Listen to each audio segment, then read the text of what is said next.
10 orang nih Ya, Ustaz. oke. Boleh. Kita mulai Ustaz ya. Mulai aja siap.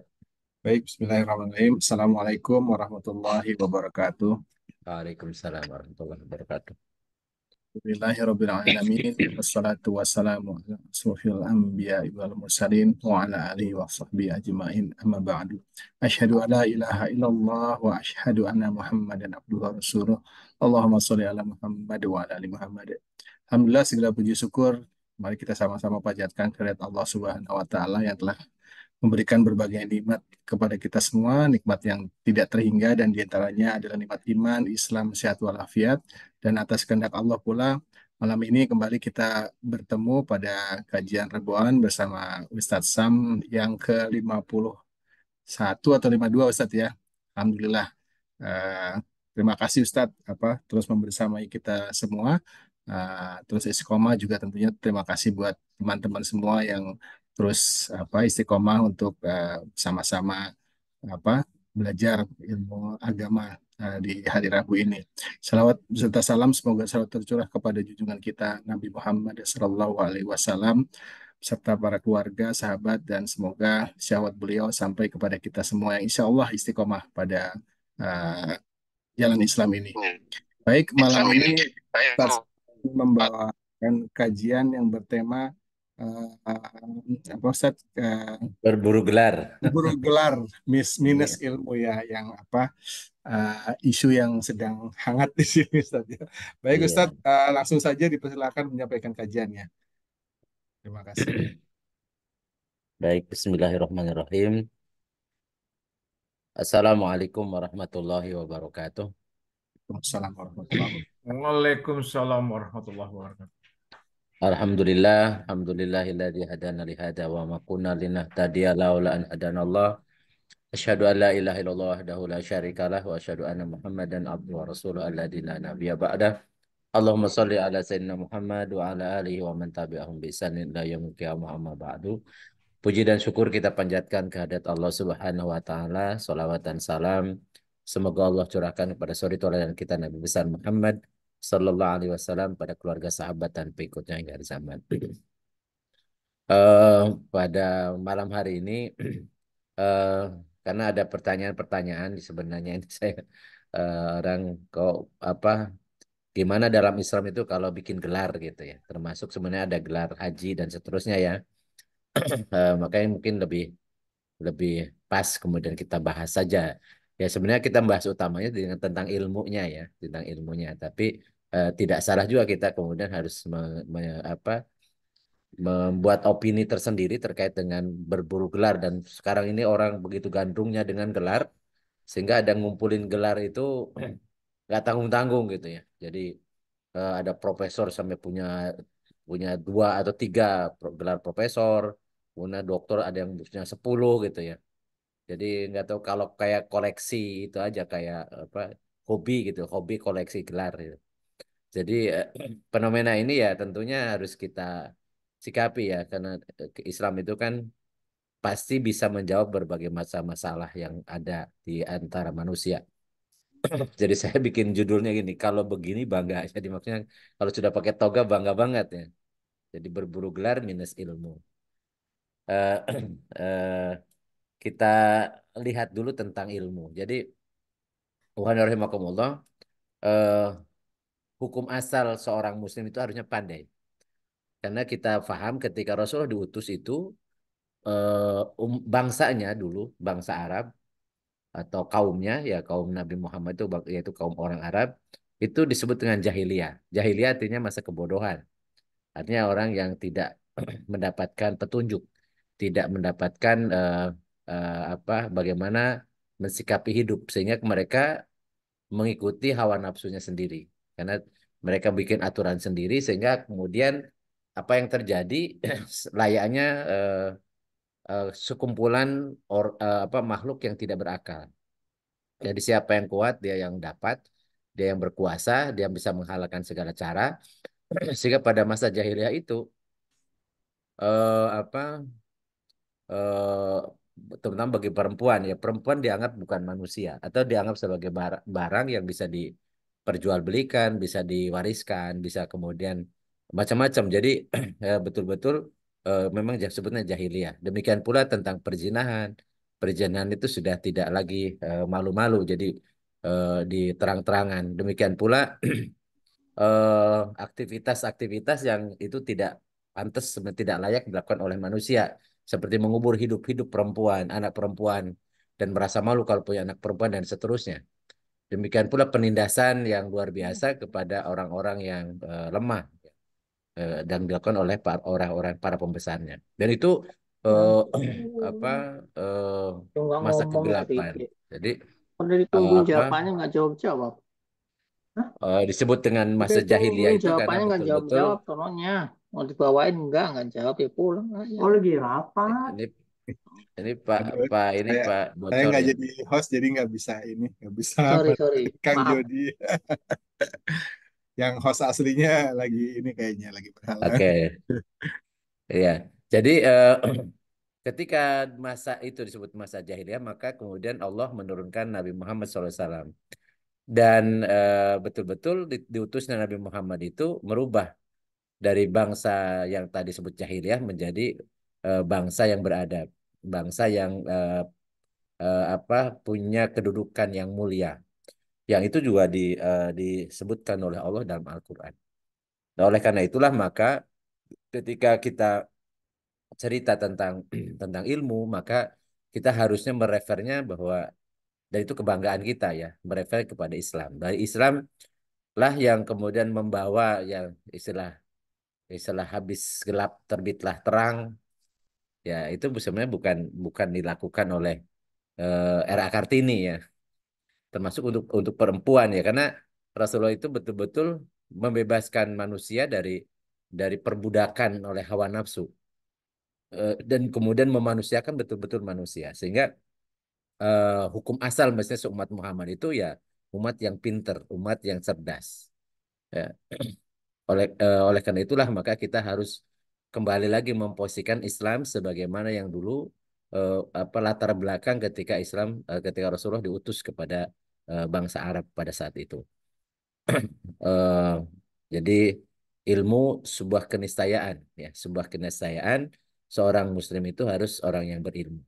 Terlepas kemudian seberapa banyak atau ilmu apa yang harus dia kuasai. Allah Subhanahu wa taala di dalam surat Al-Mujadalah ayat 11 yarfa'illahu alladhina amanu minkum walladhina utul ilma darajat wallahu bima ta'maluna khabir. Allah akan mengangkatnya atau meninggikan ya orang-orang beriman di antara kalian dan orang-orang yang memiliki ilmu. Darajatin ini jamak muannas salim, jadi beberapa derajat atau tingkatannya levelnya beberapa derajat di atas rata-rata orang yang tidak berilmu. Tapi tentunya utul ilma itu sesudah alladzina amanu. Jadi kalau beri ilmu tanpa alladzina amanu dulu itu tidak juga tidak akan ditinggikan derajatnya. Ya, ini makanya pemahaman bahasa ya, susunan atau apa urutan di dalam ayat itu juga menentukan. Jadi Allah akan memuliakan, akan meninggikan orang-orang itu pertama alladzina amanu minkum dulu. Alladzina amanu dulu baru kemudian waladina utul ilma darajat. Tidak bisa dibalik. Kalau dibalik misalnya alladzina utul ilma dulu, maka alladzina amanu bisa hilang. Nggak ada. Jadi yang syarat di orang yang berilmu yang ditinggikan derajatnya adalah yang berilmu dan beriman. Artinya beriman dulu, baru kemudian dia berilmu. Atau dengan redaksi lain, ulil albab itu alladzina yadhkurunallaha qiyaman wa qu'udan wa ala junubihim baru wa yatafakkaruna fi khalqis samawati wal ardi. Jadi zikir dulu kepada Allah itu karena sebagai bentuk keimanan, kemudian baru berpikir. Berpikir itu proses untuk bisa mendapatkan ilmu.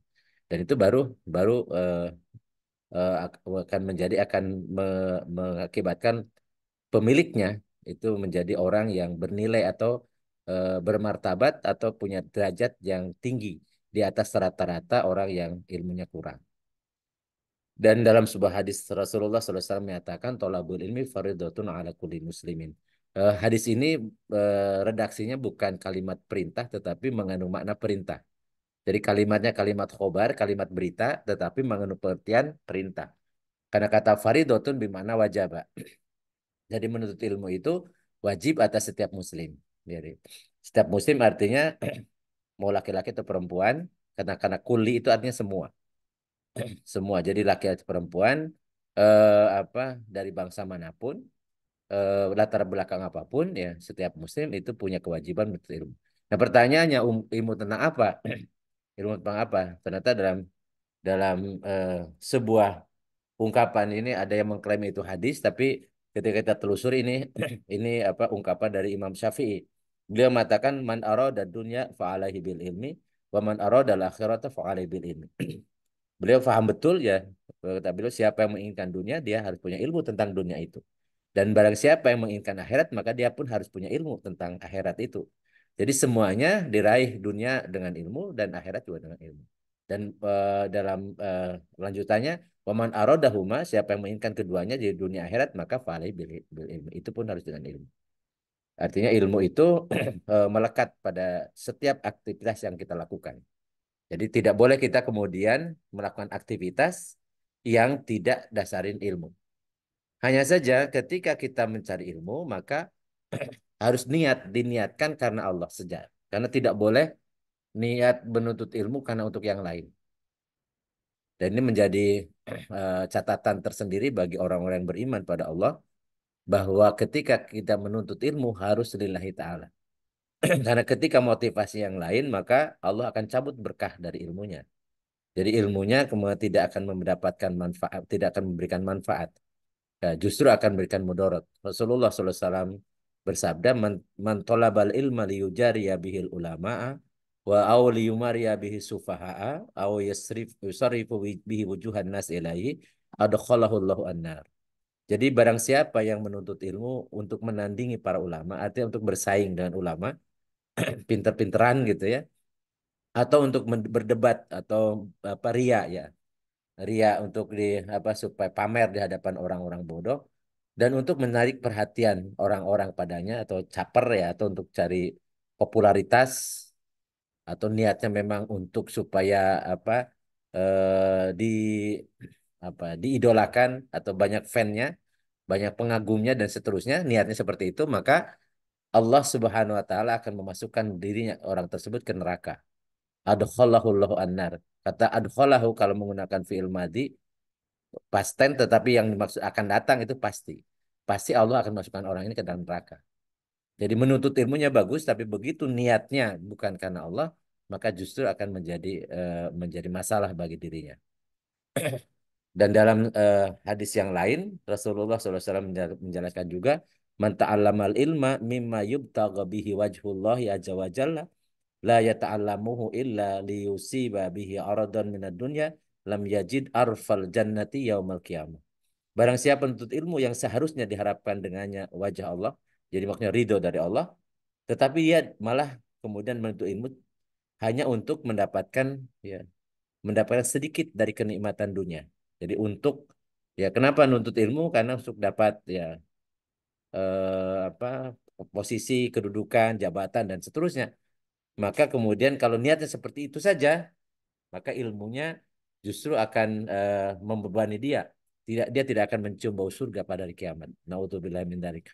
Oleh karena itulah maka ketika kita menuntut ilmu, maka dari awal kita niatkan dalam menuntut ilmu itu karena Allah. Yang kita cari juga ilmu yang benar, ilmu yang Allah ridhoi, yang bermanfaat. Maka doa yang diajarkan oleh Rasulullah ketika kita menuntut ilmu, Rabbi zidni ilma warzuqni fahma.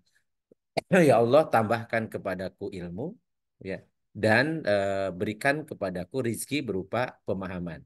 Jadi ilmu itu Allah tambahkan, tetapi harus ada tolabnya. Jadi kita berusaha untuk mencari ilmu, kemudian nanti yang menambah ilmu kepada kita dan memberikan pemahaman itu Allah Subhanahu Wa Taala. Tapi ingat lagi bahwa Allah telah membuat hukum kausalitas, hukum sebab akibat. Allah tidak akan menambah ilmu kepada orang yang tidak belajar, tidak mencari. Ya. Tapi Allah akan menambah ilmu kepada orang yang sedang mencari dan juga Allah memberikan pemahaman. Jadi pemahaman itu adalah rizki, ya. Rizki dari Allah Subhanahu wa taala. Dan orang-orang yang menuntut ilmu karena Allah, maka kemudian dia menjadi memahami ilmu dan ilmunya itu kemudian membekas dalam kehidupan sehari-hari. Dan ketika dia berilmu, maka orang yang berilmu itu sebenarnya adalah orang yang betul-betul mewarisi apa yang ditinggalkan oleh baginda Rasulullah SAW. Dalam surat Fatir 32, Allah berfirman, Summa aurasnal kitaba alladhistofaina min ibadina. Kemudian kitab ini, yaitu kitab Al-Quran ini, kami wariskan kepada orang-orang yang kami pilih. Jadi orang-orang yang paham terhadap Al-Quran, sebenarnya itu orang-orang pilihan. Maka saya seringkali menyampaikan, kalau kita ingin menjadi orang yang terbaik, makhluk yang terbaik, maka belajar Al-Quran. Karena Al-Quran itu sumber dari segala sumber ilmu. Tidak ada satupun ilmu yang ada di dunia kecuali itu sumbernya dari Al-Quran. Hanya saja kita belum bisa paham. Karena jangankan sampai detilnya, bahkan pemahaman-pemahaman yang umum pun itu masih minim. Karena mungkin bisa jarang dibaca atau jarang difahami. Karena alasannya karena bahasa Arab. Ya, padahal kalau kita mau sekarang belajar, begitu mudahnya sekarang itu mempelajari ilmu-ilmu yang terkait dengan Al-Quran. Rasul mengatakan, khairukum man ta'allamal Qur'an wa 'allamahu. Sebaik-baik kalian adalah orang yang belajar Al-Quran dan mengajarkan kembali. Kenapa menjadi orang yang paling baik? Karena dialah Nabi. Pewaris Nabi. Jadi Al-Quran itu Allah wariskan kepada orang-orang yang Allah pilih. Jadi kalau kita mencintai Al-Quran dan biasa mempelajari Al-Quran, itu sebenarnya Allah pilih. Kita ini termasuk orang yang istimewa, yang dipilih oleh Allah. Dan sedikit jumlahnya. Ya, mudah-mudahan ya teman-teman semuanya mulai kita coba memposisikan diri sehingga layak oleh Allah dipilih menjadi pewaris Al-Quran. Ya. Dan dalam sebuah hadis Rasulullah juga mengatakan innal ulama'a warasatul anbiya. Jadi ulama ini ya para pemilik ilmu ya atau orang yang berilmu itu, ulama itu jamak dari alim ya. Orang yang berilmu itu adalah pewaris para nabi. Innal anbiya alam yurasu dinaran wala dirhaman innama warasul ilma. Faman akhadha bihi faqad akhadha bi khaddin wafirin. Sesungguhnya ulama itu pewaris para nabi dan sesungguhnya nabi itu tidak mewarisi dinar dan dirham. Jadi nabi itu tidak mewariskan harta, ya. Ya, tidak disuruh kaya. Umat Nabi Muhammad tidak disuruh kaya, ya. Tapi suruhnya adalah menjadi orang berilmu. Jadi nabi kita Nabi Muhammad itu tidak mewarisi dinar, tidak mewarisi dirham. Bahkan untuk keluarnya pun itu sepeninggal Rasul hanya untuk 10 hari saja, ya, untuk istri-istrinya. Sisanya beliau sudah dipasrahkan pada Allah SWT dan ternyata dicukupi sampai mereka meninggal dunia ya keluarganya itu. Tapi inna mawarasu al ilmu. Hanya sesungguhnya apa para nabi itu mewariskan ilmu. Maka barang siapa yang mengambil ilmu, yang mengambilnya ilmu, yang mencari ilmu, yang mendapatkan ilmu, maka dia telah mendapatkan bagian yang sangat banyak. Karena ketika dia dapat ilmu dan ilmunya ilmu yang bermanfaat, maka dia akan mendapatkan keberkahan. Keberkahan hidup. Karena kalau apapun yang dilakukan, kalau dasarnya ilmu, maka bernilai di hadapan Allah. Maka kemudian ya kebaikan itu dia peroleh di dunia, di alam barzah dan di akhirat. Nah, sementara orang yang mencari harta, maka dia akan membebani dirinya. Kalau cara memperolehnya tidak benar, maka itu menjadi tuntutan tersendiri, menjadi beban tersendiri. Apalagi kemudian juga menggunakannya juga tidak benar. Karena orang yang punya harta itu pertanyaan dua, min aina iktasaba wa aina anfaqahu. Dari mana diperolehnya dan kemana digunakannya. Oleh karena itu berbahagialah orang-orang yang dipilih oleh Allah, mencintai ilmu dan selalu berniat untuk mencari ilmu. Dimanapun, kapanpun, ketika keluar rumah dia niatnya ini mencari ilmu. Dan Allah nanti tambahkan. Ketika kita berniat untuk mencari ilmu, kata Rasulullah SAW itu fisabilillah hatta yarji'a, sampai pulang lagi. Walaupun mungkin kita tidak tidak sengaja, tidak serius benar mau ada ikut kursus atau ikut pelatihan atau ikut kuliah dan seterusnya. Tetapi karena ilmu itu bisa diperoleh di mana saja, Allah tambahkan ilmu bisa di mana saja, bisa kapan saja dan Allah merisikan pemahaman itu bisa jadi kita sedang belajar, tapi baru yang kita pelajari berapa tahun sebelumnya, ternyata Allah kasih rizki pemahamannya ketika kita melihat ada fenomena, ada pertanyaan, ada kejadian yang kemudian kita paham itu.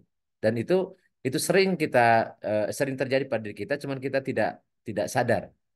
bahwa Allah rizkikan pemahaman atau tambahin ilmu dan diberi rizki berupa pemahaman terhadap ilmu walaupun mungkin kita mempelajarinya itu sudah 10 atau 20 tahun yang lalu.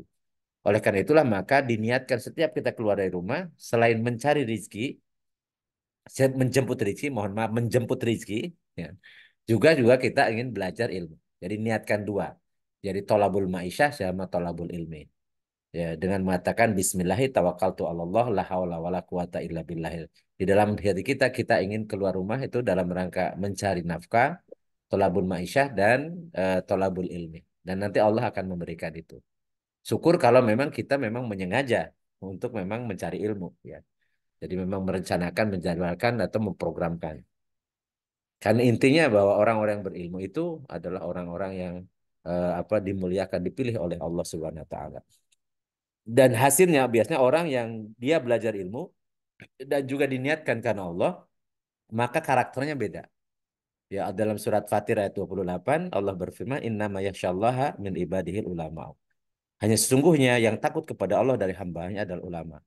Jadi hasil mempelajari ilmu dan kemudian karena ikhlas karena Allah, jadi semakin ilmunya tinggi, maka dia semakin merunduk di hadapan Allah. Jadi semakin takut kepada Allah. Oleh karena itulah maka ulama itu bukan gelar, ya, bukan gelar tetapi karakter. Jadi karakter orang-orang yang punya ilmu dan dia belajar ilmunya karena Allah, bukan untuk hebat-hebatan, bukan untuk sombong-sombongan, bukan untuk melecehkan orang, bukan karena kedengkian kebencian terhadap satu kelompok atau kelompok yang lain, maka dia akan mendapatkan eh, apa eh, nikmat yang luar biasa dari ilmu itu berupa rasa selalu takut kepada Allah. Dan takut pada Allah itu wujudnya adalah bentuk ketaatan. Jadi orang takut pada Allah itu semakin taat. Dan ketika dia taat kepada Allah maka akan terjadi ketenangan, ya, ketenangan karena dia tahu bahwa hidup ini sementara, sementara yang Allah yang kita nikmati semuanya dalam pemberian dari Allah, dijatahin oleh Allah, sehingga tidak perlu juga risau, tidak perlu juga galau, ya, tidak perlu juga kemudian kita bisa menghalalkan segala cara karena kalau Allah tidak menghendaki tidak akan terjadi, tapi kalau itu Allah kehendaki masa apapun akan terjadi pada diri kita. Nah, orang-orang berilmu itulah yang kemudian karena dia pewaris para nabi dan dia punya karakter takut pada Allah Subhanahu wa taala. Dan ini Allah menggunakan kata innama. Innama itu adatul hasr. Hanya saja, hanya sungguhnya yang takut kepada Allah dari hambanya adalah ulama. Nah, kemudian eh, terkait dengan ilmu ini, karena semua yang kita lakukan di dunia itu akan ditanya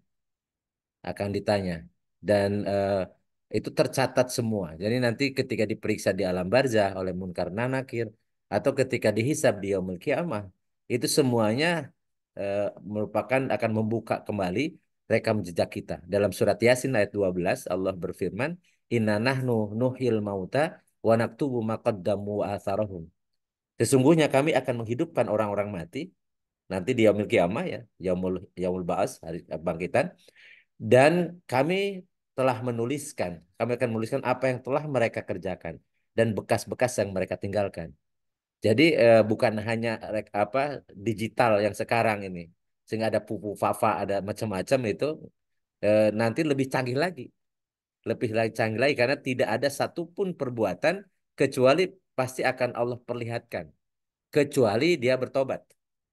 Kalau tidak bertobat, maka semua yang tersembunyi ketika dia di dunia, karena pinternya dia menutupi kebohongannya, begitu rapatnya sehingga orang tidak tahu, tapi pada saatnya nanti Allah akan buka semua. Maka dalam sebuah hadis Rasul mengatakan, "Man satara musliman satarallahu yaumil qiyamah." Siapa yang menutup aib seorang muslim, di yaumil qiyamah nanti Allah akan tutup aibnya. Tetapi barang siapa yang membuka aib seseorang, maka nanti di yaumil qiyamah Allah akan buka semua aibnya. Jadi kalau pada saat itu tidak ada yang tersembunyi. Ya, jadi jangan khawatir kalau sekarang bisa menyembunyikan ya dari pandangan manusia, tapi tidak mungkin akan luput dari catatan yang telah dicatat oleh malaikat, oleh tentara Allah yang tidak pernah maksiat, tidak pernah lengah, tidak pernah tidur dan juga tidak pernah juga bisa dimanipulasi. Ya. Jadi apapun yang dilakukan oleh kita, faman ya'mal misqala dzarratin khairan yarah, wa may ya'mal misqala dzarratin syarran yarah. Nah, kemudian Allah juga menegaskan kepada kita, ya, itu di dalam surat Al-Isra ayat 36, ya.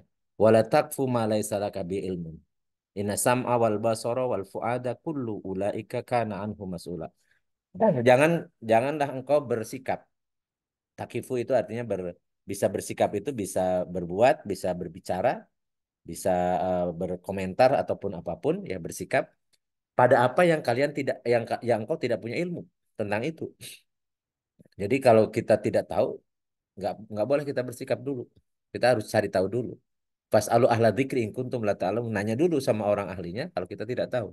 Tidak boleh berkomentar, tidak boleh berpendapat, apalagi kemudian dia menjelaskan kepada orang lain sementara dia pun nggak tahu. Jadi namanya sok tahu gitu ya.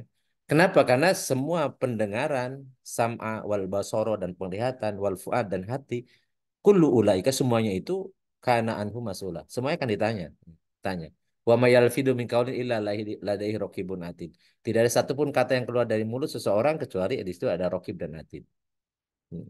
Dan terkait dengan ilmu ini, maka eh, ilmu itu juga bagian dari investasi. Ketika kita sudah wafat, maka ilmu yang bermanfaat yang kita pelajari, yang kita ajarkan itu akan memberikan syafaat kepada kita, akan beri pertolongan pada kita. Idza mata al insanu atau ibnu Adam, in qata amalu illa bisa min salasin min sodakotin jariyatin wa ilmin yuntafa'u bihi wa ilmin sholihin yad'ulahu.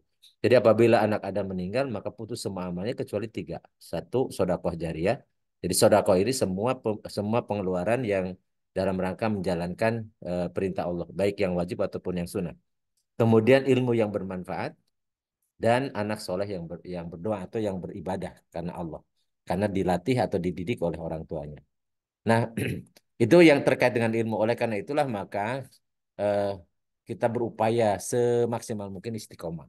Apalagi di usia-usia kita yang sudah menginjak di atas 50, kita juga tidak tahu berapa lagi tahun lagi umur kita, maka sayang kalau kita tidak manfaatkan usia kita untuk tidak belajar, ya.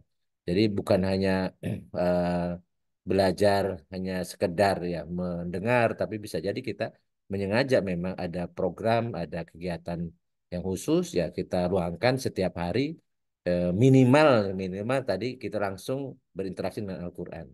Karena sumber dari segala sumber ilmu itu Al-Quran. Maka bekalilah setiap hari kita membaca Al-Quran. Bisa mendengarkan, bisa membaca, bisa mendengarkan. Terserah caranya bagaimana. Tapi kita niatkan kita ingin mendapatkan ilmu dari situ. Apalagi sekarang banyak terjemahannya, banyak tafsirnya dan seterusnya dan bisa di tangan kita. Karena HP juga bisa bisa sebagai alat untuk membantu kita mendapatkan berbagai macam ilmu dari situ. Nah, kemudian eh,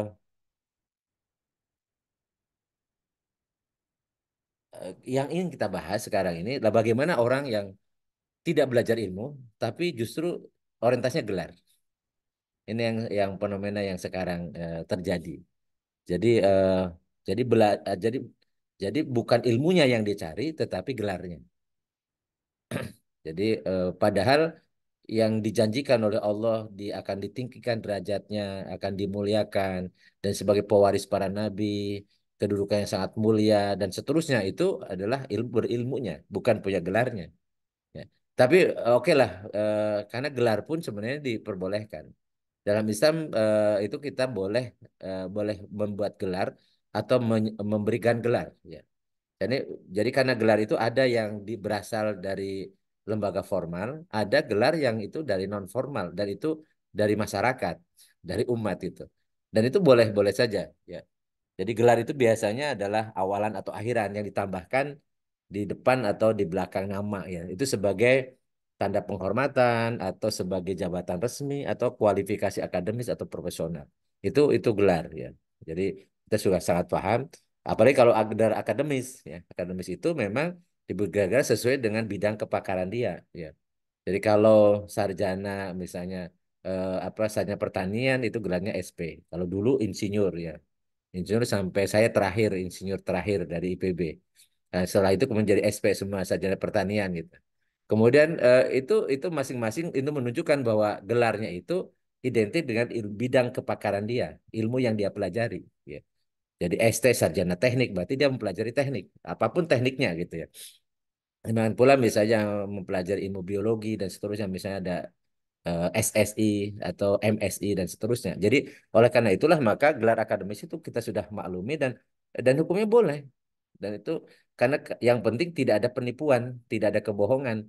Dan dia dapat gelar itu sesuai dengan ilmu yang dia pelajari. Ya, dan oleh karena itu ya kita juga kalau misal kita belajar suatu ilmu tertentu, mestinya itu kita manfaatkan supaya itu ilmu yang kita pelajari bermanfaat ya. Makanya senantiasa saya itu berdoa kalau sesudah atau sebelum belajar atau sesudah ya. Allahumma anfa'na bima 'allamtana wa 'allimna ma yanfa'una wa zidna ilman nafi'an.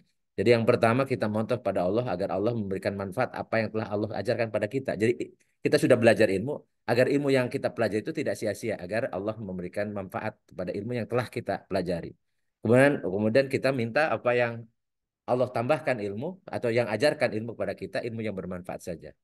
Dan kemudian juga ada yang Allah tambahkan. Mungkin kita tidak belajar, tetapi kemudian Allah tambahkan ilmu yang bermanfaat juga. Allah manfa'na bima alam tanah wa alimna ma yanfa'una wa jinna ilman nafi'an. Dan kalau seperti itu maka gelar itu nggak ada masalah karena ada kadang gelar itu dari orang lain, ya. Bukan dari lembaga resmi karena kita belajar, kemudian orang-orang menyebut kita, memanggil kita, misalnya dipanggil Ustadz atau dipanggil misalnya karena sudah haji ya dipanggil Pak Haji, nggak ada masalah, nggak usah dilarang. Ya kenapa? Karena itu ya diperbolehkan, tetapi harus sesuai dengan yang dia memang kelayakan untuk mendapat gelar itu. Ya. Karena kenapa demikian? Karena Rasulullah SAW pun itu biasa beliau memberikan gelar kepada orang-orang sesuai dengan dedikasinya atau sesuai dengan keistimewaannya.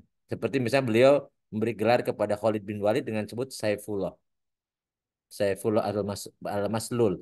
Jadi sebagai pedang yang terhunus. Kenapa? Karena Khalid bin Walid itu memang panglima perang yang jadi beliau itu justru berperang itu menikmati betul. Jadi kemanapun dia pergi, dia pasti pedangnya udah siap ya, sudah disiapkan terus. Makanya disebut dengan Saifullah. Itu gelar ya, lakob namanya bahasa Arabnya. Atau kepada sahabat Abu Bakar itu disebut dengan As-Siddiq. Itu gelar As-Siddiq juga gelar. Jadi orang yang paling percaya, yang mempercayai apapun yang disampaikan oleh Rasulullah SAW. Atau misalnya kepada Ali bin Abi Thalib, beliau memberikan gelar Babul Ilmi, pintunya ilmu. Rasul mengatakan ana madinatul ilmi wa aliyun babuha. Aku adalah kotanya ilmu dan Ali adalah pintunya. Jadi Rasulullah juga memberikan ini keistimewaan pada orang tertentu yang wajar untuk diistimewakan dan penghormatan, maka beliau mendapat memberikan gelar-gelar khusus atau lakop-lakop khusus. Oleh karena itu kita kalau seandainya memang secara formal atau non formal kemudian kita dapat gelar, baik gelar karena pengakuan atas kemampuannya, keahliannya, ya boleh, nggak ada masalah, nggak ada masalah. Jadi dalam Islam pun ketika belajar ilmu ternyata ada urutan klasifikasi. Tetapi dalam Islam itu ada standar yang jelas. Jadi orang disebut dengan al-alama, orang yang paling berilmu, ada sebuah tulisan yang mengatakan ya al-alama itu orang yang menguasai 12 cabang ilmu. Jadi mulai ilmu tentang akidah, ilmu tentang syariah atau usul fikih, bahkan usul fikihnya, bahasanya, ikut sejarah dan seterusnya. Jadi biasanya orang seperti menjadi mujtahid mutlak, mujtahid mutlak. Jadi itu disebut al-alama, orang yang orang yang paling berilmu gitu. Nah, itu artinya dia bukan hanya hafal tetapi juga menguasai dan itu bisa ada kalau dulu itu ada pengujinya, dewan pengujinya. Maka dapatlah gelar al-alam, orang yang paling berilmu. Tapi kalau misalnya baru menguasai baru hanya hafal doang, baru mempelajari sepintas, sedangkan yang detailnya hanya satu bidang saja, ya disebut alim saja, orang berilmu.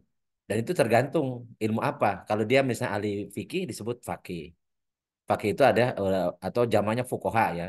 Jadi dia ahli ilmu fikih atau hukum syara. Atau kalau dia ahli dalam usul fikih disebut dengan usuli atau ulama usul, ya, ulama usul fikih.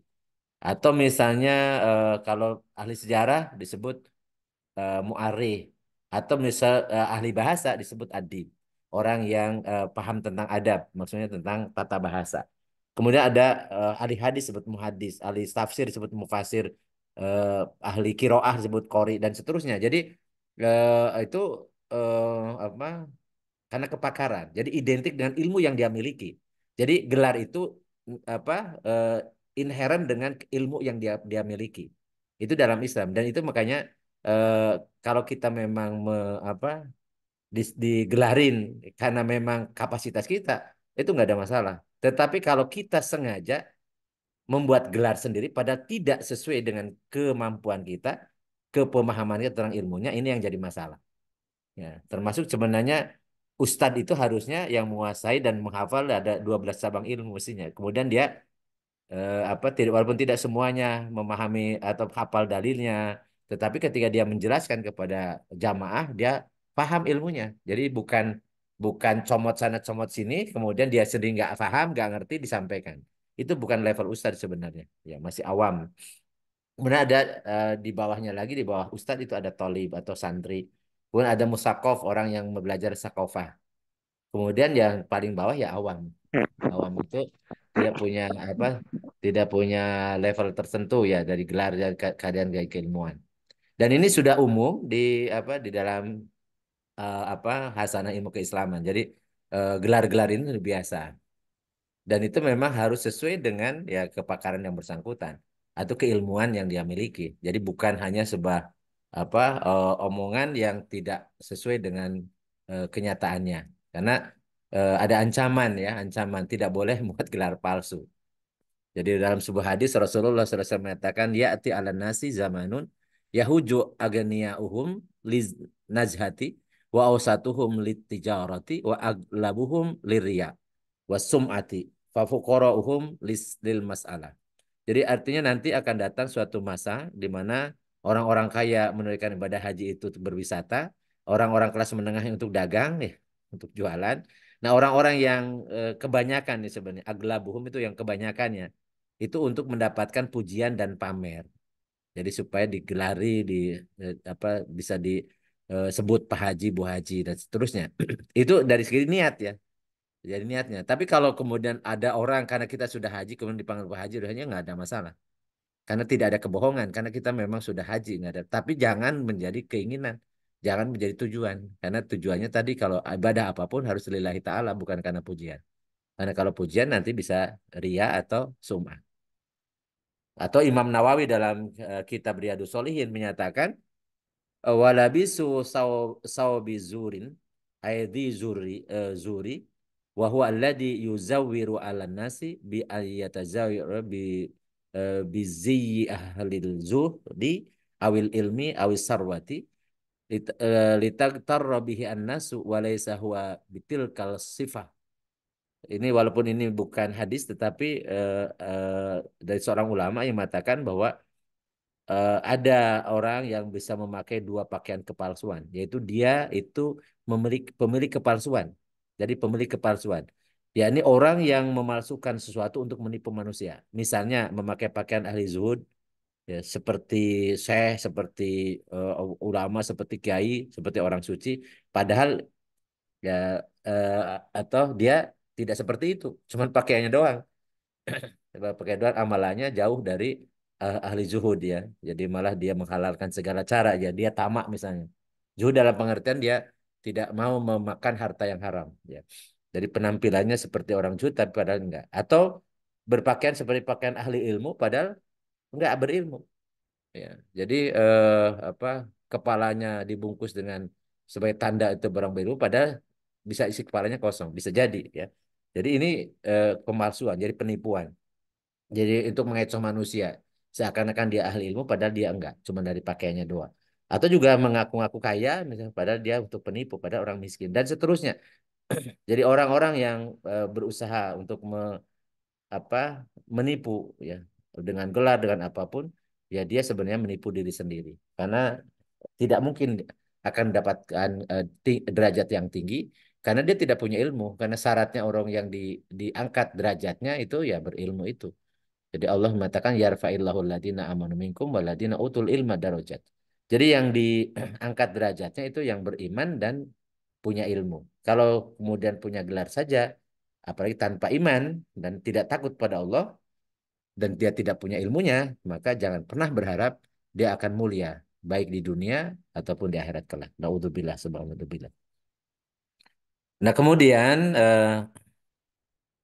dalam sebuah hadis ini kalau di kitab Riyadhus Shalihin itu di awal-awal ya.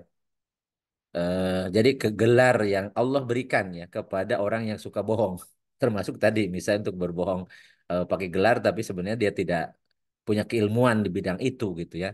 Jadi kalau Rasulullah SAW an ibni Abdullah bin Mas'ud radhiyallahu anhu qala alaikum bisidqi fa inna sidqa yahdi ilal birri wa innal birra yahdi ilal jannah wa ma yazalu rajulu yasduku wa yataharra as-sidqa hatta yuktaba indallahi siddiqan wa iyyakum wal kadhiba fa innal kadhiba yahdi ilal fujur wa innal fujura yahdi ilan nar wa ma yazalu rajulu yakdzibu wa yataharra al kadhiba hatta yuktaba indallahi kadzaban.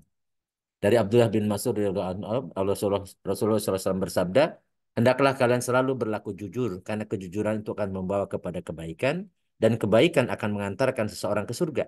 Dan apabila seseorang selalu berlaku jujur dan tetap memilih jujur, maka akan dicatat di sisi Allah sebagai orang jujur. Jadi sebagai siddikon. Jadi Allah ngasih gelarnya siddikon. Jadi orang yang selalu menjaga kejujuran.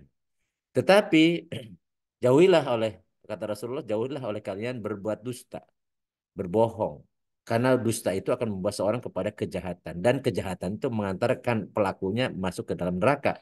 Dan jika seseorang selalu berdusta, selalu berbohong, dan memilih kedustaan, maka nanti dicatat di sisi Allah sebagai pembohong atau kadzaban, sebagai pendusta. Ya. Jadi kalau dia gelarnya tujuannya untuk berbohong, padahal dia tidak punya ilmu tentang dari yang apa yang menjadi penciri dari gelar itu, berarti dia gelarnya di hadapan Allah nanti sebagai kadzaban, naudzubillah semua. Karena kalau disebut pendusta diberi gelar oleh Allah, ya pasti di dalam neraka. Ya. Neraka. Karena kesombong apa kedustaan itu, kebohongan itu akan mengantarkan pelakunya berbuat curang, berbuat maksiat, apa berkhianat dan seterusnya ya. Karena orang-orang yang biasa berbohong itu salah satu tanda di antara tandanya orang munafik. Rasul mengatakan alamatul munafiki salah satu idza haddasa kadzaba wa idza wa ada akhlafa wa idza tu'mina khana. Tanda orang munafik ada tiga. Kalau ngomong dia berbohong, kalau berjanji dia tidak tepati, ya dia ingkar dari janjinya, dan kalau dia diberi amanah dia berkhianat. Mudah-mudahan kita selalu berusaha jujur. Artinya kalau ataupun kita mencantumkan gelar dan kita digelarin oleh orang-orang, itu mencerminkan ya seperti itulah kondisi kita. Jadi kalau kita memang resmi ya formal dan ada ijazahnya dan juga ada akreditasinya dan layak gitu kemudian dan kita menunjukkan kepakaran kita bagi dapat gelar sarjana atau magister ataupun doktor ya kita eh, sah-sah saja dan boleh nggak ada apa-apa dan itu jujur karena sesuai dengan apa yang kita lakukan ataupun dari orang lain kita dipanggil dengan apa dengan gelar-gelar yang misalnya gelar yang luar biasa, tapi itu memang kita tidak berupaya untuk dapat sebutan itu, tapi memang apa adanya seperti itu. Dan orang-orang juga ikhlas menggelari kita dengan gelar-gelar tertentu ya. Maka ya nggak ada masalah ya. Sebagaimana Rasul pun memberikan gelar kepada para sahabat sesuai dengan apa fakta yang ada pada sahabat-sahabat tersebut. Ya. Tetapi jangan coba-coba kita membuat kebohongan-kebohongan hanya hanya sekedar untuk memperoleh kepentingan dunia sesaat karena kita telah menjerumuskan posisi kita di hadapan manusia ketika di dunia dan nanti kelak di yaumil qiyamah akan terhina dan dihinakan. Nauzubillah semana. Demikian yang pengantar ngobrol kita yang malam hari ini. Eh, untuk itu saya kembalikan ke Mas Arya. Baik, Ya, terima kasih. Assalamualaikum warahmatullahi wabarakatuh. Waalaikumsalam warahmatullahi wabarakatuh. Baik, terima kasih atas penyampaian materinya. Tadi sudah ini udah Daniel sudah pesan ingin bertanya, langsung dipersilahkan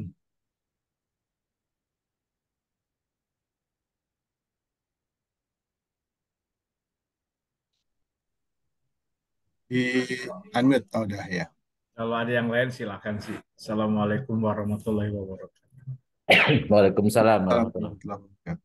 Iya, eh, ini masalah bukan gelar ya, tapi kita sudah mencari ilmu, terus masalah konsekuensi dalam pengamalannya.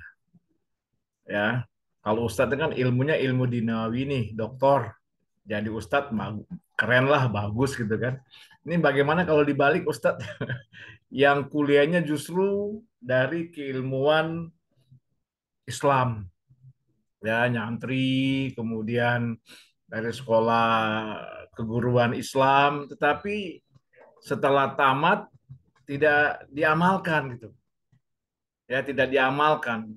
Nah, ini konsekuensinya bagaimana Ustadz? Apakah itu boleh-boleh aja, sah-sah saja, atau memang dimintakan pertanggungjawaban untuk pengamalannya gitu Ustadz? Begitu. Dari saya itu aja Ustadz dulu. Baik, Makasih. baik. Assalamualaikum warahmatullahi wabarakatuh. Waalaikumsalam warahmatullahi wabarakatuh. Jadi lanjut ya, langsung ya. Langsung, langsung Ya. apalagi kalau belajarnya di universitas negeri. Hmm. JIS itu biayanya kan dari rakyat ya. Memang Hmm. dikeluarkan untuk yang bersangkutan. Tapi Hmm. nggak digunakan gitu Ustadz. Ya. Iya. Jadi nanti kata Rasulullah SAW, lan tazula qadama abdin yaumal qiyamah hatta yus'ala an arba'i solin. Nanti setiap hamba itu di padang mahsyar itu tidak akan beranjak kakinya sebelum selesai diperiksa dulu atas 4 hal. Ada 4 pertanyaan, ya harus tuntas dulu dijawab. Yang pertama an an umri fima anafa. Umurnya dipakai untuk apa? Artinya kalau semakin panjang umurnya, semakin panjang pertanyaannya. Karena setiap umur yang dia gunakan akan ditanya. Jadi makanya umur makin panjang, makin banyak pertanyaan. Yang kedua, an syababihi fim ablah, yang masa mudanya. Karena rupanya kebaikan itu nanti bermula dari masa muda. Jadi kalau masa mudanya ngikuti hawa nafsu, sulit ya. Di masa tuanya kemudian menjadi orang itu karena kebetulan Allah ngasih hidayah saja. Ya. Jadi biasanya orang yang masa mudanya digunakan untuk menuntut ilmu, insya Allah sampai tuanya dia akan orang menjadi orang yang berilmu gitu. Dan masa muda itu sampai umur 40. Jadi kita ini sudah tidak ikut anak muda lagi, ya. Bukan sabab lagi ya. Jadi kita sudah mulai jadi orang tua. Eh, tapi ingat bahwa tidak ada istilah melaksanakan kewajiban itu tidak ada istilah telat. Karena faridotun tidak akan berubah kalau sudah tua, kecuali orang sudah tua tidak wajib lagi. Enggak. Karena kata Rasulullah SAW, tolabul ilmi minal minal lahdi ilal minal mahdi ilal lahdi. Jadi nuntut ilmu itu dari mulai dibuai ibu, mulai dilahirkan ya masih bayi, itu belajar tuh sampai liang lahat. Makanya liang lahat pun ada talqinnya gitu, ada diajarkan gitu. Itu menunjukkan bahwa tidak ada istilah telat untuk tolabul ilmi. Tapi memang beda kalau masa muda. Masa muda itu masa yang eh, apa masih fresh ya, kemampuan mengingatnya ya. Makanya ada syair yang mengatakan belajar di waktu kecil seperti memahat di atas batu. Sedangkan belajar di waktu sudah tua itu seperti memahat menulis di atas air. Jadi hilang-hilang terus ya sulit. Karena penyakit orang tua itu ya sulit ingat, gampang lupa ya. Itulah penyakitnya. Nah, kemudian yang ketiga yang ditanya tentang an malhi min aina iktasaba aina anfaqa, tentang hartanya. Dari mana diperoleh dan kemana dia gunakan. Dan yang terakhir an ilmihi mada amilabi. Jadi karena sesuai dengan ditanyakan oleh Uda tadi, tentang ilmu itu ada pertanyaan khusus. An ilmihi. Tentang ilmunya. Mada amila bihi. Jadi apa yang dikerjakan oleh ilmunya itu. Karena ketika belajar ilmu, dulu belajar Al-Quran kepada Rasul. Rasul mengatakan, balighu ani walau ayat. Sampaikan dariku meskipun satu ayat. Jadi tidak boleh menjadi orang kitman. Jadi punya ilmu tapi dia simpen. Dia pendam. Dia sembunyikan. Jadi ilmu itu begitu kita sudah belajar, maka kemudian kita ajarkan. Maka kata Rasulullah, khairukum man ta'allamal Qur'ana wa 'allamahu. Sebaik-baik kalian adalah yang belajar Al-Quran dan mengajarkan kembali. Jadi tidak hanya cukup belajar doang, tapi tidak mengajarkan kembali. Dan ilmu itu memang bukan hanya untuk kita sendiri ya, untuk kita apalagi untuk kepuasan intelektual. apalagi untuk sombong-sombongan. Justru karena ilmu itu, kalau itu terikat dengan pekerjaan kita sehari-hari, maka menjadi kewajiban kita belajar, kita tahu ilmunya, kita amalkan. Dan kemudian setelah kita amalkan, kita juga ajarkan, sampaikan. Dan yang paling utama yang pertama kita sampaikan tentang ilmu itulah keluarga kita. Allah menyatakan, ya ayyuhalladzina amanu ku anfusakum wa ahlikum naro. Wahai orang beriman, jagalah dirimu dari kalian dan keluarga kalian. Jadi keluarga itu ya harus jaga dari api neraka ya. Ku anfusakum wa ahlikum naro. Jadi api neraka gimana caranya? Tentunya kita mengajarkan bahwa ini jalan ke neraka. Hati-hati, jangan suka berbohong, jangan suka berdusta, jangan suka menipu. Karena ini kata Rasulullah SAW, kalau suka berbohong itu nanti akan menjadi pembohong. Dan digelari oleh Allah sebagai kadzaban, tukang bohong. Dan kalau tukang bohong berarti tempatnya di neraka gitu. Padahal kita ditugaskan oleh Allah untuk menjaga diri kita dan keluarga kita dari api neraka. Jadi jadi oleh karena itu tidak boleh kalau kita punya ilmu kemudian kita kitman. Kita tutup ilmunya atau kita diam saja. Ya. Jadi kalau kita kita tahu maka kita harus menyampaikan. Ya, itulah amar ma'ruf nahi mungkar. Itu nahi mungkar tentunya harus dengan ilmu. Kenapa kita mengetahui itu bahwa ma'ruf? Sehingga kita harus didoa, harus mendorongnya. Kenapa kita tahu itu mungkar? Karena kita tahu ya kita harus mencegah kalau itu ada di hadapan kita. Oleh karena itulah dakwah sebenarnya tidaklah ada spesialisasi. Sama dengan belajar dalam Islam itu tidak ada spesialisasi, tidak ada istilah spesialisasi ilmu agama gitu ya. Jadi semua kita ini setiap muslim itu wajib menuntut ilmu yang terkait dengan perbuatan kita. Lalu bagaimana kalau dia punya ilmu tapi dia malah ngajarin orang tapi dia sendiri nggak ngerjain gitu. Nah, ini lebih parah lagi. Dalam surat Al-Baqarah walaupun asbabun nuzulnya untuk ahlul kitab ya untuk orang Nasrani dan Yahudi, tetapi redaksinya umum. Jadi atamuruna nasa bil birri wa tansawna anfusakum wa antum tatlunal kitab. Apakah kalian menyuruh orang lain berbuat baik sementara kalian melupakan diri kalian sendiri? Padahal kalianlah yang membaca Al-Qur'an. Ya. Jadi kalau kalian yang tahu ilmunya, ngajarin orang tapi dia sendiri nggak ngajarkan. Bahkan diancam lebih keras lagi, kabur maqtan indallahi ang taqulu ma la taf'alun. Sangat besar di kemurkaan di sisi Allah kalian mengatakan sesuatu yang kalian tidak kerjakan. Jadi punya ilmu itu menuntut ilmunya wajib, kalau tidak dikerjakan berdosa. Kalau sudah punya ilmu harus dikerjakan kalau itu terkait dengan perbuatan kita, mereka kita, dan juga harus kita ajarkan, kita sampaikan. Maka kemudian menjadi mulia, menjadi ditinggikan derajat insya Allah karena dia belajar, diamalkan, dan diajarkan. Jadi belajar, diamalkan, dan diajarkan. Dan itulah siklus kehidupan apa umat Muhammad seharusnya, seharusnya. Jadi karena ilmu itu ada yang memang formal, ada yang tidak formal. Dan bisa jadi yang non formal ini ilmu bisa dimanapun, dari siapapun, dalam keadaan apapun kita bisa dapat ilmu. Dan syarat supaya kita dapat ilmu, maka ketika kita belajar, ketika kita mendengar sesuatu yang baru, jangan pernah penuhi dulu hati kita dengan ilmu yang sebelumnya. Kosongkan dulu supaya kita jujur, kita bisa nerima, dan supaya kita ikhlas. Yang masalah sekarang ini ketika kita belajar sudah dipenuhi dulu akal kita dengan pemahaman sebelumnya. Pokoknya kalau berbeda dengan pemahaman saya itu salah. Apalagi sudah dengan klausul ya bid'ah dolalah finar. Maka dia tidak akan dapat ilmu. Karena orang yang dapat ilmu itu dia akan mendengar karena bisa jadi yang sudah dipahami sebelumnya ada kesalahan. Sehingga kemudian begitu mendengar yang baru ternyata disitulah ada kesalahan yang ditunjukkan oleh orang lain bahwa kita salah. Atau kalau ataupun kita sudah benar ada penguat kalau ternyata dijelaskan kita sudah tahu berarti ini penguat bahwa yang kita sudah pelajari benar gitu. Sehingga orang yang niat ikhlas menuntut ilmu itu apapun pendapat orang lain terkait dengan yang kita pahami itu semuanya bermanfaat. Ya kalau kita salah ada yang mengingatkan, kalau kita sudah benar ada yang menguatkan ya. Sehingga nggak ada masalah ya tidak akan kemudian menutup diri. Itu seharusnya. Dan mudah-mudahan Baik, kita Ustaz. sudah membiasakan ini ya. Jadi seminggu sekali mudah-mudahan ini tempat kita untuk ya saling mengingatkan ya.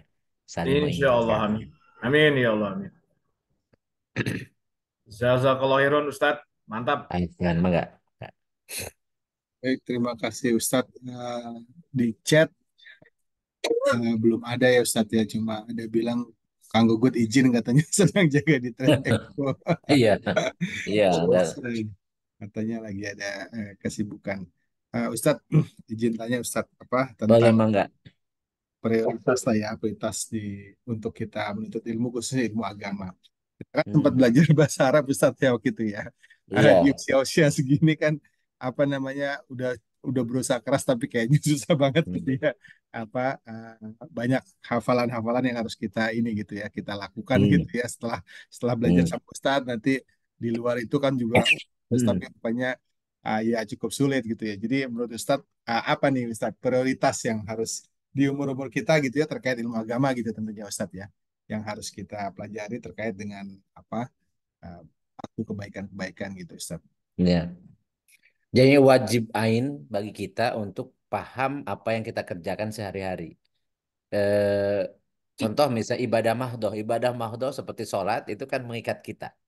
Jadi Ya, kalau kita belum paham, pada itu biasa biasa kita kerjakan, tapi belum paham kan ada juga orang sholat belum paham bacaannya. Jadi bacanya hanya hafal saja, ya. Dan tidak berusaha juga untuk memahaminya. Sementara kan sekarang sebenarnya terjemahan macam-macam tuh sangat banyak, sangat mudah. Jadi yang prioritas yang utama yang harus kita belajari adalah yang mengikat kita sehari-hari. Ya, kita misalnya kita sebagai apa pekerja di kantor, posisi kita sebagai apa, bidang kepakaran kita apa, tupoksi kita apa, kita harus tahu ilmunya. Karena jangan sampai kita mengerjakan tapi nggak ngerti ilmunya dan tidak tahu posisi kita. Jadi sekarang ini kan lagi krisis gitu. Ada orang pejabat tinggi tapi ngerjakan pekerjaan teknis sampai belusukan ke gorong-gorong ke macam-macam itu kan nggak pas. Karena asalnya di sana. ya ya itu mah tukang pembersih apa apa selokan macam-macam itu pekerjaan mereka gitu. Bukan orang apa pimpinan sangat tinggi, sangat terhormat, dia dia mikirkannya udah tingkat nasional, tapi kemudian ngapain dia kemudian ngerjakan jadi misalnya nyapu nyapu halaman atau Jalan. nyapu jalan gitu. Ini kan sebuah apa salah gitu ya, kesalahan yang sangat fatal. Karena harusnya dia pada posisi itu ya ilmu manajemennya yang dimunculkan. Karena kalau dia mengambil alih apa kerjaan-kerjaan teknis sangat teknis, itu kasihan mereka. Mereka kan digaji untuk mengerjakan itu. Sementara orang-orang itu justru digaji itu dari negara, dari uang rakyat supaya tadi berpikirnya memang levelnya sesuai dengan level dia. Makanya sangat ngeri ya, ngeri kondisi sekarang ketika dia punya jabatan, punya otoritas tapi tidak punya ilmu. Dia punya ilmu ini berat banget gitu. Makanya kata Rasulullah SAW, tunggulah kehancuran ketika ya suatu urusan diserahkan bukan kepada ahli. Bukan pada. Dan sekarang terasa. Jadi kita merasakan itu walaupun mungkin kita tidak tidak bereaksi apapun gitu ya. Ya. Nggak tahu kenapa kok kita tidak bisa bersuara gitu ya. Jadi padahal udah luar biasa. Dan sekarang ini orang tidak menghargai ilmu. Nah, ilmu. Makanya kata Rasulullah SAW kepada para sahabat dulu ya, wahai para sahabat, kalian itu hidup pada masa di sini apa kasirun ulama'uhu. Jadi ulamanya orang berilmunya banyak. Wa qaliluhu tabau tetapi yang mau khutbahnya, yang mau menyampaikan kepada umat itu sedikit. Jadi qalilun sa'iluhu wa kasirun mu'tuhu. Jadi sedikit yang bertanya karena mereka sudah paham gitu ya. Tapi yang siap menjawabnya banyak gitu. Pada saat itu amal lebih baik daripada ilmu. Pada saat itu. Jadi pada saat sahabat, pada saat kejayaan Islam dulu. Karena hampir semua orang berilmu gitu. Tapi sayati ala nasi zamanu nanti akan ada pada suatu masa. Jadi kasirun hutobauhu. Jadi banyak orang yang mau ceramah.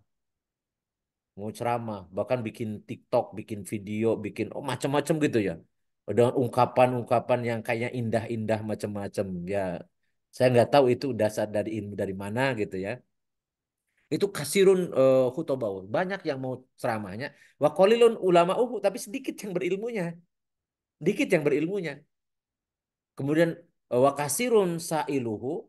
Yang bertanyanya banyak. Yang bertanya banyak. Tetapi wa qalilun mu'tuhu, yang mau ngasih jawabannya sedikit karena yang punya ilmunya sedikit. Nah, kata Rasulullah SAW pada masa itu, al ilmu khairun minal amal. Yaitu ilmu itu lebih utama daripada tadi. Jadi ceramah itu ya ya tahan aja lah, tahan dulu.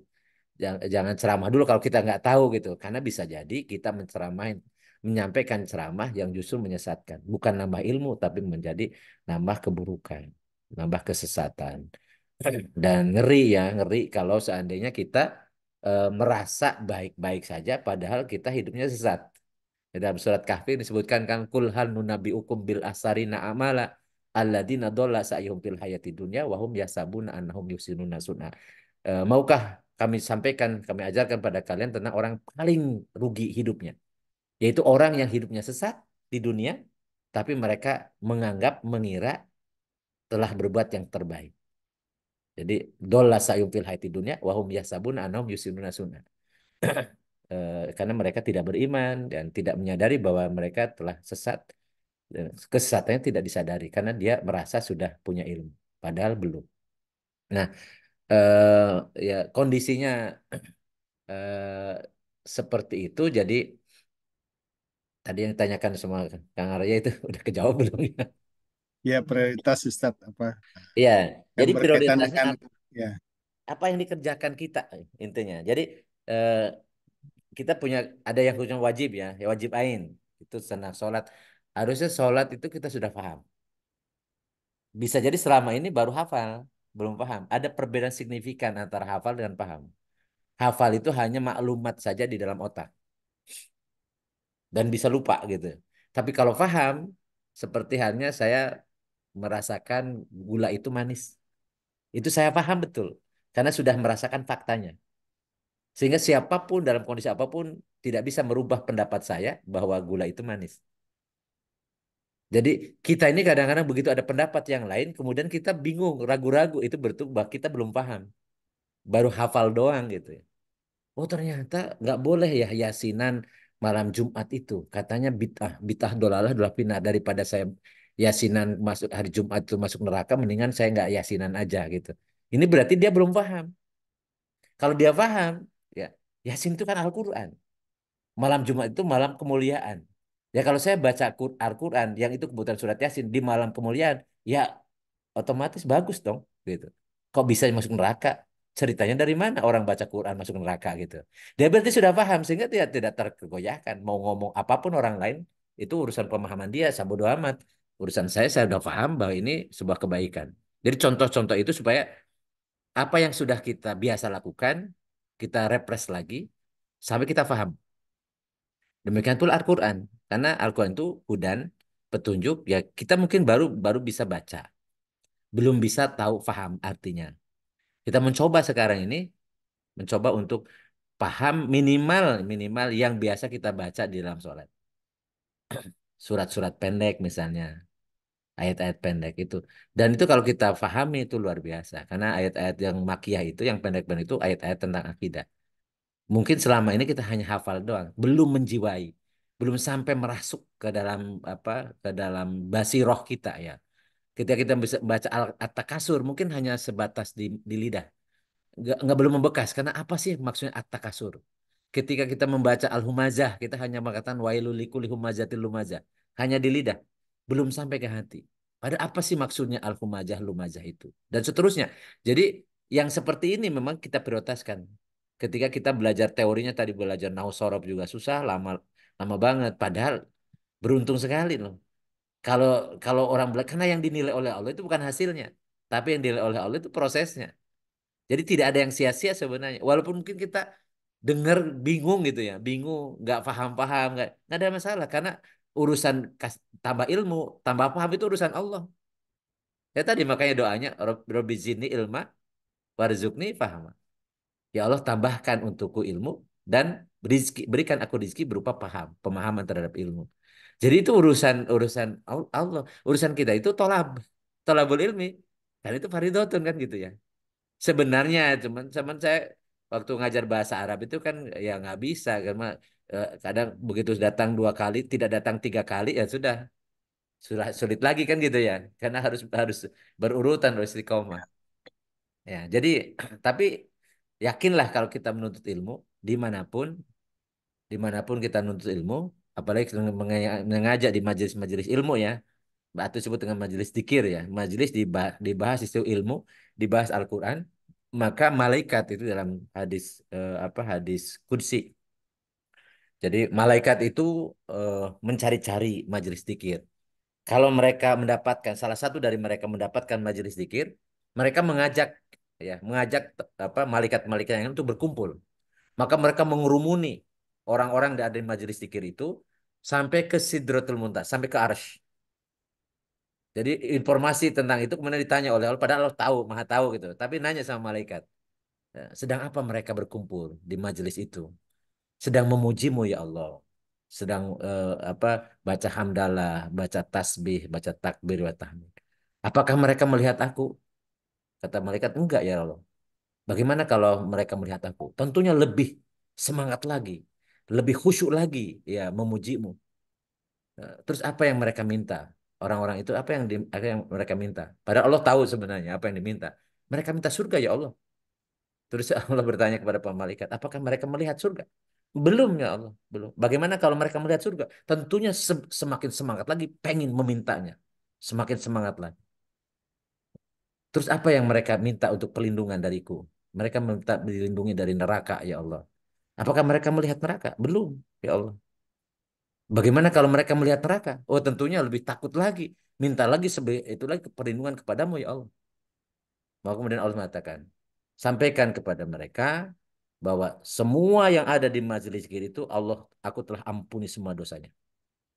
Ada malaikat mengatakan, ya Allah, tapi ada seseorang dia tidak sengaja.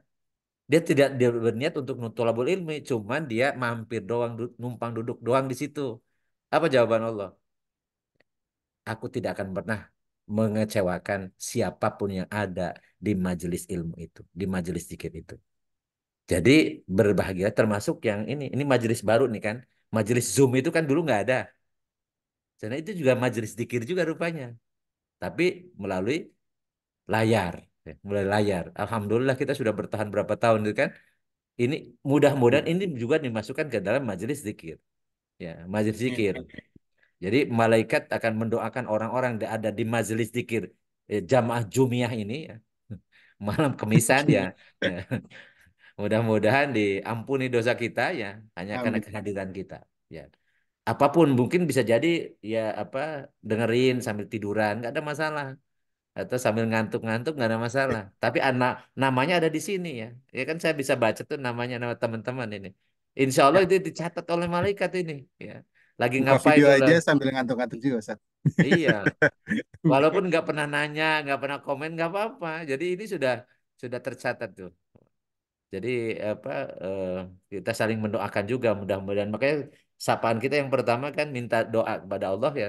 Assalam pertama keselamatan, rahmat dari Allah, kemudian berkah. Itu kan pembuka kita ya. Assalamualaikum warahmatullahi wabarakatuh. Jadi coba begitu beruntungnya orang yang ketika temu didoakan oleh sahabatnya tiga hal yang itu inti semua. Ya, keselamatan, rahmat Allah dan berkah. Assalamualaikum warahmatullahi wabarakatuh. Itu luar biasa. Mahal loh ini.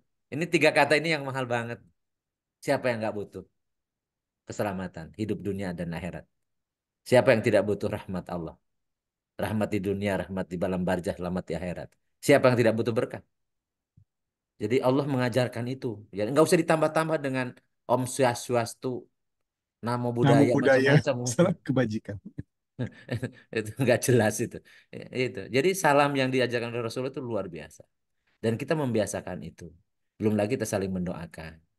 Saling tahu wajahnya. Alhamdulillah sedang sehat. Dan kalau seandainya itu kita dawamkan dan sebagainya. Kemudian kita doakan juga. Walaupun tidak diminta oleh sahabat-sahabat kita. Kemudian kita doakan. Maka malaikat akan mendoakan, mengaminkan doa kita. Dan akan didoakan oleh malaikat. Maka kalau kita ingin didoakan oleh para malaikat. Banyak mendoakan sahabat kita. Meskipun mereka tidak pernah minta didoakan. Dan sebaik-baik doa adalah doa untuk sahabat kita tanpa pengetahuan, tanpa sepengetahuan yang kita doakan. Maka nanti malaikat akan mendoakan kita. Mudah-mudahan ya. Iya, Ustaz. Alhamdulillah. Ini kan Jadi, bangku Amin, amin, Mas Jody amin. tuh duduk dengan tekun ya. Alhamdulillah. ya ini ya tekun Nah, terus. Kalau di ini langsung respon dia, Ustaz. Berarti dengerin terus. Bisa tadi sambil dengerin sambil sambil mikir gitu ya. Kalau kita yakin bahwa agama ini mengatur segala urusan kita di dunia hmm, gitu ya, Ustaz. iya. Artinya artinya banyak ya yang harus kita pelajari sebenarnya, Ustaz ya. Di keluarga kita berhubungan sama istri ya kita harus belajar bagaimana apa bersikap Hmm, sama istri sama anak-anak gitu ya. iya. Rumah gitu ya. Terus belum urusan nanti kalau ada yang meninggal gitu ya, urusan waris, urusan bagaimana memperlakukan jenazah. Iya. Jadi sebenarnya banyak Ustadz ya ternyata ya. Iya. Ilmu yang harus Iya. kita pelajari gitu ya. Itu Tadi kalau kan kan gini, Faridotun tuh ada yang bertanya, yang wajib itu apa? Karena ilmu kan banyak ya. Ilmu itu ya, banyak. Ilmu itu banyak. Apalagi kalau sains dan teknologi gitu ya. Ilmu agama pun banyak dan tidak semuanya wajib ain. hmm, Ada yang wajib kifayah gitu. Wajib ya, ain itu yang biasa kita kerjakan karena kita tidak boleh melakukan apapun tanpa ilmu. Jadi wala takfu ma laisa laka bi ilmun itu kan takfu artinya tidak boleh kamu bersikap. Bersikap itu bisa berkomentar, bisa berbuat, menindaklanjuti dan seterusnya pada apa-apa yang kalian tidak punya ilmu. Jadi bisa jadi banyak sekarang ini kita udah dari dulu kan kebiasaan kita. Padahal kalau ditanya itu gimana hukumnya? Nggak tahu. Nah, kenapa engkau ngerjain? Ya karena orang-orang mengerjain ya kan berarti kan kita belum punya ilmunya. Kenapa kita kerjain? Karena kan pada kan ditanya, akan ditanya gitu kan. Kenapa mengerjakan sesuatu yang kalian tidak tahu ilmunya. Dan oleh karena itulah masa-masa seperti kita ini usia-usia ini kan evaluasi gitu ya. Jadi yang biasa kita menjadi kewajiban kita eh, apa apakah sudah benar ya. Misalnya sudah jadi apa seorang ayah gitu bagi lima anak gitu ya. Apakah sudah benar jadi ayah? Memberi contoh yang baik, ngajarin yang baik, membiasakan yang baik, berperlaku yang baik dan seterusnya. Apakah sudah menafkahinya juga apa dengan cara yang baik, dengan cara yang halal dan seterusnya dievaluasi. Kalau ada kesalahan kita bertobat, kalau kemudian kebaikan kita istiqomah lanjutkan dan seterusnya. Sebagai suami juga apakah sudah benar, sudah baik, sudah ikhlas dan seterusnya. Dan itu adalah keseharian kita. Jadi makanya sholat tahajud itu, kenapa sholat tahajud itu apa mulia, istimewa karena itulah masanya kita evaluasi diri. Jadi merenung itu kemudian apa yang harus kita tindak lanjuti, apa yang harus kita optimalkan, apa yang harus kita apa dawamkan dan seterusnya. Jadi jadi kalau dipikir kok masa kok banyak ya. Jadi kita eh, selama ini jadi pekerja di kantor. Sudahkah kita benar kita punya bawahan misalnya? Apa sudah benar kita menjadi atasan? Atau kita menjadi bawahan, apakah sudah benar kita dengan atasan kita? Atau kaitan dengan pekerjaan, apakah kita sudah sesuai dengan akad yang kita sampaikan? Sehingga kita dapat gaji, apa yang manfaat yang kita berikan. Dan seterusnya. Jadi pekerjaan yang mengikat kita itu wajib kita punya ilmunya. Karena kita intinya kita tidak boleh berbuat sebelum tahu dulu ilmunya. Jadi makanya umat Muhammad itu pasti harusnya berilmu, pasti harusnya profesional. Karena dia ahli ketika dia melaksanakan sesuatu. Karena dia tidak akan bersikap kalau tidak tahu. Itu karakter utama umat Muhammad. Tapi nggak tahu makin ke sini kok jadi umat Muhammadnya. Bahkan konon yang bisa baca Quran pun nggak sampai nggak sampai 50% atau ada cuma 30 sekian persen yang bisa baca. Yang sholat, ya, yang sholat itu berapa persen? Padahal jumlahnya ratusan juta. Dan itu dibuktikan, ya, dibuktikan. Masjid-masjid pada di sekelilingnya itu rumah-rumah itu Muslim. Kalau seandainya mereka yang laki-laki yang sholat di masjid gitu, itu penuh, penuh. Bahkan bisa nggak muat gitu, seperti sholat Id gitu. Tapi ternyata begitu sholat subuh hanya satu baris itu juga alhamdulillah satu baris. Kadang ada di satu daerah imamnya udah aki-aki, makmumnya cuma dua, yang adzan dan iqomat juga aki-aki muazzin sehingga sama imam suaranya. sama ya. Jadi gimana itu? Gimana? Jadi inilah jadi waktunya kemudian kita terus introspeksi dan ya memang harus istiqomah. istiqomah. Jadi evaluasi diri, apa yang belum kita pahami, ya kemudian kita pelajari. Ini tidak ada cerita tentang kalau ada pemisah ya ilmu agama itu ilmu ilmu akhirat atau ilmu agama itu dunia, enggak. Semua yang mengikat kita itu wajib ain. Jadi yang kita memang kita punya kewajiban. Contoh misalnya kalau saya seorang apa kepakaran saya misalnya tentang hama tanaman perkebunan, itu wajib ain bagi saya. Kalau semuanya hanya saya sendiri yang paham tentang itu. Dan itu misalnya masyarakat atau petani butuh ilmu itu. Jadi saya harus menyampaikan, harus mengajarkan. Dan untuk itulah kemudian saya dapat gaji dari negara kan gitu ya. Sehingga kemudian saya wajib mempertanggungjawabkan kepakaran saya itu untuk kemudian saya bisa bermanfaat untuk untuk petani gitu. Jadi walaupun itu sepertinya sains dan teknologi, tetapi itu pun mengikat. Masuk dalam kategori tholabul ilmi faridotun ala kulli muslim gitu. Dan sebenarnya tidak ada ilmu ilmu akhirat, sebenarnya ilmu itu untuk dunia. Akhirat itu kan cuma tidak menikmati hasil di dunia kan gitu. Ya. Mau dilakukan di dunia Ustadz ya?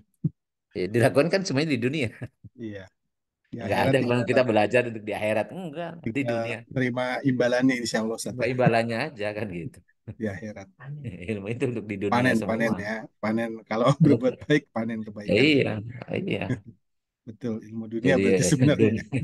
kan Nggak- juga nggak- dunia dan ukhrawi gitu. iya, jadi nggak Duniawi ada dan pemisah ukhrawi. sebenarnya ya. Nggak ada. Semuanya ilmu untuk dunia. Ya, sholat kan di dunia. Hmm. Bukan untuk di akhirat. Di surga. Enggak. Di surga mah nggak disuruh jujur. Disuruh jujur mah di dunia. Tapi nggak boleh bohong, nggak bisa, nggak ada kesempatan bohong kali di sana Ustadz ya. Ya nggak mungkin kan gitu. Nggak mungkin Jadi bohong. ya makanya aneh kita ini kadang-kadang terbawa oleh opini yang mereka juga ngomong nggak ngerti. Ini ilmu ilmu dunia, ilmu ilmu akhirat nggak ada ilmu untuk akhirat itu. Karena semuanya di dunia dipraktekannya, akhirat itu hasilnya. Hasil. Baik, Ya, mudah-mudahan cukup ya udah dan Komentar dikit Pak Ustadz. oh iya mangga Nggak Kang dikit Taufik. aja dikit. Tadi sambil ini ada yang dikerjakan. Itu Pak Ustadz eh, menuntut ilmu sekarang kan dulu Mbah Google, sekarang ada Chat GPT Pak ya. AI, AI. Itu kalau Iya. kita ya banyak orang juga hidayah dengan AI gitu. Itu gimana tuh pandangan Ustadz menggunakan artificial intelligence itu Ustadz? Iya. Jadi segala hal kalau semakin tinggi profesionalnya dia semakin detail juga Hmm. analisanya gitu untuk dan lain Iya. sebagainya Ustaz. Jadi yang penting kita punya dasar dulu. Jadi mau belajar sains dan teknologi setinggi apapun harus ada pondasinya dulu. Pondasi yang pertama harus beres dulu akidahnya. Karena kalau akidahnya nggak beres, kemudian belajar sains dan teknologi bisa bisa jadi orang yang ateis, bisa jadi orang yang sangat sombong, kesombongan intelektual gitu ya. Jadi yang pertama tadi kalau kita jadi sehukumnya ya belajar sains dan teknologi itu masuk dalam kategori wajib ya. Kalau itu mengikat kita atau wajib kifayah gitu. Tetapi dengan catatan masalah akidah itu yang diutamakan dan sakofah umum. Ya sakofah itu maksudnya seperti apa ilmu-ilmu terkait dengan agama yang itu wajib bagi kita tentang ibadah mahdoh dan seterusnya itu sudah nggak ada masalah. Jadi baru kemudian kita berinteraksi dengan capaian sains dan teknologi yang luar biasa sekarang. Sehingga sejauh apapun kita berpikir, makanya dalam surat Ali Imran itu kan, ulil albab itu alladzina yadkurunallah qiyaman wa qu'udan wa ala junubihim baru wa yatafakkaruna fi khalqis samawati wal ardh. Jadi suruh berpikir. Jadi setelah zikir itu kaitan dengan keimanan, keyakinan ya, apa pondasinya ya hukum-hukum ibadah mahdo yang utama ya tentang sholatnya beres gitu ya tentang puasanya dan seterusnya udah paham dan udah dia laksanakan. Nah, ketika dia belajar berpikir maka tidak akan mungkin keluar dari zikir kepada Allahnya. Jadi selalu mengkaitkan dengan Allah. Maka nanti kesimpulannya Rabbana ma khalaqta hadza batila. Ya Tuhan kami tidaklah engkau ciptakan ini sia-sia. Jadi semua yang Allah ciptakan itu pasti ada maksud dan tujuannya, pasti bermanfaat, pasti berfaedah. Sehingga tadi kita mau belajar ke tadi apa artificial intelligence itu luar biasa membantu. Tapi kan ada etika. Jadi kalau saya misalnya peneliti, Kalau dia tulisannya persis mirip dengan apa yang dia konsultasikan dengan chat GPT itu ya, maka udah pasti nanti kan ada ini plagiasinya, persen plagiasinya, ada aplikasi yang menilai nanti. Jadi kalau itu bikinan mesin itu nanti terdeteksi bahwa itu plagiator. Jadi nggak boleh. Jadi kalau saya menggunakan itu biasanya itu sebagai informasi awal. Nanti kemudian redaksinya, sumber-sumbernya dicek lagi karena biasanya mesin itu sepertinya ada referensinya, tapi begitu dicek ya ternyata referensinya nggak ada. Jadi dia ya apa bisa juga mengelabui gitu ya. Ya tentunya oleh operatornya dari awal memang supaya ini justru jangan digunakan untuk jadi plagiator gitu. Jadi tidak semudah, tidak sederhana bahwa kalau kita mau bikin apapun udah serahkan aja kepada ChatGPT ya nggak bisa ya. Kalau di dunia seperti saya itu udah ketahuan. Jadi itu sebagai informasi awal karena biasanya sulit itu menulis itu kan dari menulis kalimat-kalimat pertama gitu ya. Kemudian isinya nanti ya kita secara manual kita referensi itu kita cek, kemudian pilih kata-katanya dan seterusnya. Apalagi kalau kalau sudah jurnal internasional itu plagiasi persentase plagiasinya itu maksimalnya 15%. Kemiripannya itu bukan plagiator tapi kemiripannya minimal paling banyak maksimalnya 15%. Jadi kalau di atas itu biasanya di reject ya. Jadi nggak ada masalah. Intinya kalau akidah kita sudah kuat, ya kemudian ibadah-ibadah yang mahdoh ini yang sudah kita juga bisa kita jalani, maka silahkan belajar apapun karena kita punya standar halal haram, boleh atau tidak boleh menurut Allah Subhanahu wa taala. Ya. Jadi justru harusnya umat Islam itu malah menguasai sains dan teknologi seperti itu. Jadi jangan diserahkan kepada orang-orang yang tidak beriman sama Allah, bikin rusak. Sekarang ada program apa? Program bayi apa cloning manusia. Nah, ini bisa rusak manusia. Cloning hewan pun itu bermasalah, apalagi cloning manusia. Belum lagi sekarang ini produksi daging lewat kultur sel dan seterusnya. Jadi harus clear dulu halal haramnya gitu. Atau penggunaan hal-hal yang tadi tidak boleh ya. Tapi itu dengan pendekatan teknologi kemudian bisa apa bisa dilakukan. Karena kalau orang tidak punya pegangan hidupnya ya, yang halal haramnya ya pasti menghalalkan semua hal gitu. Walau alam bisawab. Makasih Ustaz. Jazakallah khair. Mangga. Ya baik Jadi Ustadz, dengarnya udah ya. tidak ada lagi, ha? Sudah jam setengah 10 juga. Ya. Nggak sadar. Mudah-mudahan ya, udah minggu depan kita lanjutkan Ustadz, eh, dan kita diberikan kesehatan, kemudian juga istiqomah ya, istiqomah terus sehingga pas waktunya Allah memanggil kita dalam keadaan berbuat baik atau husnul khotimah. Allahumma sholli wa sallim wa barik ala sayyidina wa habibina wa karimina wa dhuhrina wa lana Muhammad sallim radhiyallahu tabarak wa ta'ala an kulli sahabati rasulillahi ajmain. Allahumma amin. anfa'na bima 'allamtana wa 'allimna ma yanfa'una wa zidna ilman nafi'an.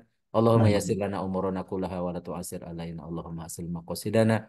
Rabbana la tuzigh qulubana ba'da idh hadaitana wa hab lana min ladunka rahmatan innaka antal wahhab. Rabbana atina fid dunya hasanah wa fil akhirati hasanah wa qina adzabannar. Wa sallallahu ala sayyidina Muhammadin wa ala alihi wa sahbihi wa barik wa sallim. Subhanakallahumma bihamdika asyhadu an la ilaha illa anta astaghfiruka wa atubu ilaik. Subhana rabbika rabbil izzati amma yasifun wa salamun alal mursalin walhamdulillahi rabbil alamin.